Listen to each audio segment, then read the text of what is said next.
morning of the 12th of September. As I boarded the flight, my mobile phone, one of the few pieces of technology I can manage, began to ring.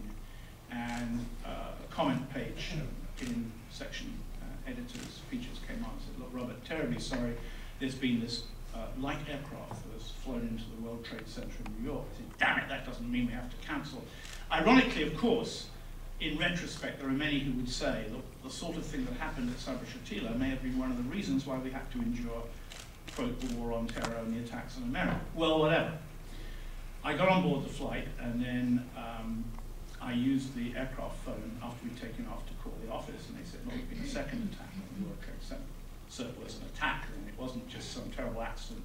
Some light aircraft pilot got lost. And then, of course, we had Washington and Pennsylvania. And I know most of the Air France crews now across the Atlantic because I fly this lovely journey very often. And I said to the purser, I think the pilot should know what's going on. He didn't know, and he came back and asked me to call London and ask more questions. Had there been more attacks? Was there 5 or 6? And it was the stewardess, or the senior stewardess, who looked at me and said, Robert, where do these planes come from?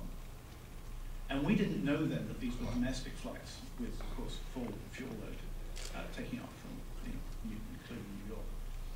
And we thought they may have come from elsewhere. They may have come from Latin America, Africa, or Europe. And so the chief purser and I went round the aircraft together looking for passengers we didn't like. Bad day to be flying. He found 13, 4 in business class. I found 12 with 3 in business class.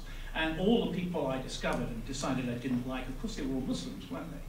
They had brown skin or brown eyes and playing with worry beads, or were reading the Quran, or were looking suspiciously at Mr. Robert, because of course Mr. Robert was looking very suspiciously at them.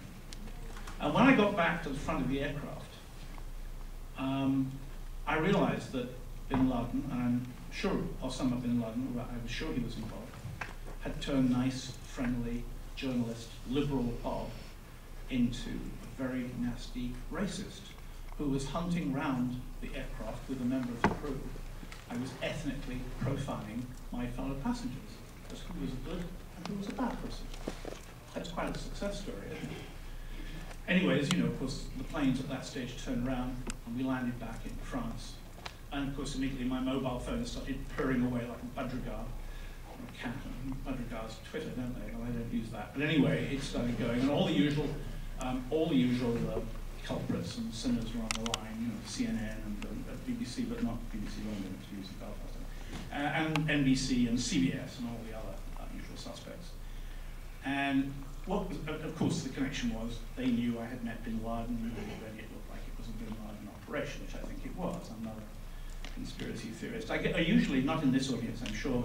Usually when I talk about this period, there's always a guy I call the raver. And if there's any ravers present, please forgive me now. The raver stands up in Yerevan, or in Cork in Ireland, or in Melbourne, and he says, Mr. Fisk, why don't you admit you know George W. Bush did 9/11? To which my reaction is always, George W. Bush has screwed up everything he's ever done on the Middle East. Do you really think he could do 9/11? Anyway, what was interesting about the questions coming across was everyone wanted to know who did it. Everyone wanted to know how they did it. But every time I said, well, perhaps we should ask why they did it, they wanted to move on to a different subject. And it was very interesting. I mean, we know how they did it, box cutters, tall buildings, modern jet airliners. But we know who they were. 19 men who called themselves Muslims. Most of whom, of course, were from Saudi Arabia. That's why we bombed Afghanistan. And, well, remember, the guy who tries to set fire to his underpants over Detroit came from Nigeria, so we wanted to bomb Yemen. It's a very interesting geographical problem. But the moment I kept asking why, you ran into a problem. The problem came up, bingo, when I brought this up in a two-way via, it was an Irish radio station, with Alan Dershowitz, my favorite lecturer and lawyer, moderate in the Middle East, in the United States, who suddenly burst out. To ask the question why is to be pro-terrorist, anti-American, he said, and that is the same as being anti-Semitic. I didn't realize such a huge population in the United States was Jewish, but he obviously thought it was. But the extraordinary, I mean, what he was just trying to do, of course, was to libel, but he was trying to make sure that nobody asked the question why. And it was very easy. You go back to the New York Times, the Washington Post, and the LA Times of that period, the question why is not asked for weeks afterwards, not in any serious form. Because to ask the question why means you have to say, well, these 19 men, they all came from the Middle East. Is there a problem out there? And then, of course, you're going to have to examine the relationship between the United States and the Arab world, and much more worryingly, the relationship between the United States and Israel. And then if you start raising that issue, you're going to be abused as an anti-Semite, which is the most outrageous slander and libel to be made against any decent person, reporter or otherwise, who dares to criticize, rightly, providing it's done correctly and accurately, who dares to criticize Israel. And my reaction to that, and my reaction is exactly the same to Dershowitz, is anyone who falsely accuses a decent person of being anti-Semitic or racist is going to make anti-Semitism respectable, and shame upon them for it. Anyway, the why question came down, and of course, it wasn't addressed. It couldn't be addressed. What we wanted to do was use the same weasel words to get around the problems we always do when we're addressing major conflicts in the Middle East. I've talked before, and some of you here will have heard me say this while I've been talking here in Kentucky, that already in the Middle East we have, in the conflict between Israel and Palestine, an almost total denial by journalists of the realities of that conflict. I've said many times, I'm against violence for any reason ever, but if a Palestinian chucks a stone at an Israeli tank, and you know that his land is under occupation by the Israelis, that a wall, not a fence, but a wall is being built, which includes part of his land, which belongs to him, not to the Israelis, and that these vast colonies, which we now call settlements or neighborhoods or outposts, are being built on his land, you'll understand why he chucks the stone.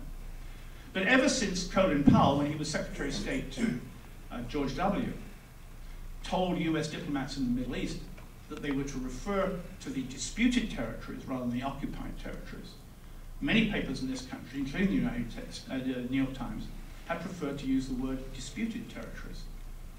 And colonies, no, they're referred to as settlements, neighborhoods, outposts. And the wall is called a security barrier or a fence.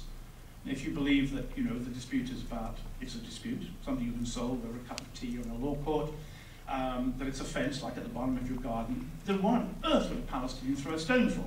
And thus, by desemanticizing the conflict, we make the Palestinians into the guilty party. They're the aggressors. Why would anyone chuck a stone and be violent over a mere dispute or a neighborhood? Thus, you see, we connive at the lie of who is actually suffering. When I hear Madeleine Albright at one point announce that Israel was under siege, I thought, my God, are the Palestinian tanks in Tel Aviv? No, they're not. The Israeli tanks are in Ramallah, excuse me. But so do we go along with this line. So do we accept the propaganda line, because we journalists are fearful that we may be controversial. And I appreciate that being maligned and slandered as being anti-Semitic in this country is much more serious than it would be in Europe, where when people write letters like that, we can take them to court and sue them. Our laws are very tight on libel, which yours are not. And where the kind of inflammatory and incendiary abuse which editors get, it just goes in the waste bin. They don't even reply to it in Europe. Your editors do reply. It's a very serious problem, because there's an inhibition. And it's much easier to refer to the fence or the security barrier, which is what the East Germans called the Berlin Wall. And this wall, and I was there a few weeks ago, is higher and longer than the Berlin Wall, but suddenly it's a fence. It's amazing. And so we go on. And the worst thing is that this does apply in Europe, it applies in Paris, it applies in London, but it particularly applies in Washington, that your journalists have this close, obsessive, parasitic, osmotic relationship with power, in which to question American policy is to be unpatriotic and thus potentially subversive. I constantly go and look for examples of this, and I love this particular one because I was in LA promoting